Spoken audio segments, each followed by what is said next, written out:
દોસ્તો, આમ જોઈએ તો આવી ફિલ્મો સીધી નેટફ્લિક્સ પર જ આવવી જોઈએ, પરંતુ હાલ થિયેટરમાં આવી ગઈ છે.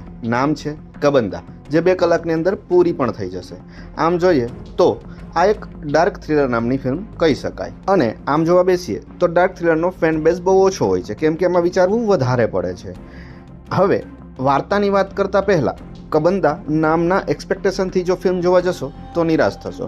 શાંતિથી વિચારીએ તો નેગેટિવ પોઈન્ટ ઘણા મળી રહેશે, પણ ફિલ્મની જેમ ફિલ્મને જોઈએ તો થ્રિલ ફિલ્મ અપાવ્યા કરશે. આમ જોઈએ તો ફિલ્મમાં કબંદા વિલન હતો કે નહીં એ બતાવવા કરતાં ક્રિમિનલ કોણ હતો એ બતાવવામાં વધુ ઇન્ટરેસ્ટ હતો મેકર્સને, એવું ફિલ્મ જોતાં મને લાગ્યું.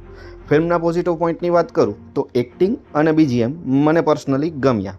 સાથે સાથે સ્ટોરી ટેલિંગનું કામ પણ બહુ સારું હતું. નેગેટિવમાં વાત કરું તો સ્ક્રીન પ્લે થોડો નબળો રહી ગયો. એવું લાગ્યું કે જમકટ માર્યા છે, પણ તેની સાથે અટેચ થઈને રહી શકાતું નથી, એટલે ફિલ્મ આપણને બોરિંગ લાગવા લાગે છે.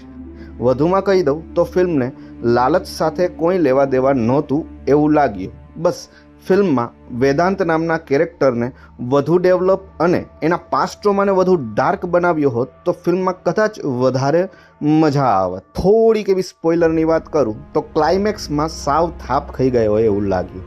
ફિલ્મ વેદાંત અને અનુ નથી મળ્યા ત્યાં સુધી મજા આવી, પણ એ કેમ નથી મળ્યા એ લાસ્ટમાં બતાવવામાં ભાંગરો વાટી નાખ્યો હોય એવું મને લાગ્યું. બાકી તો બસ આ જ હતી મારી વાતો નવી ગુજરાતી ફિલ્મ કબંદા માટે. તમને જો ગુજરાતી ડાર્ક ફિલ્મ જોવાની ઈચ્છા હોય તો એક વખત આ ફિલ્મ જોઈ આવો. બાકી આવી ડાર્ક ફિલ્મ માટે ઓટીટી એક જ ઉપાય છે, ચાલતા ચાલતા.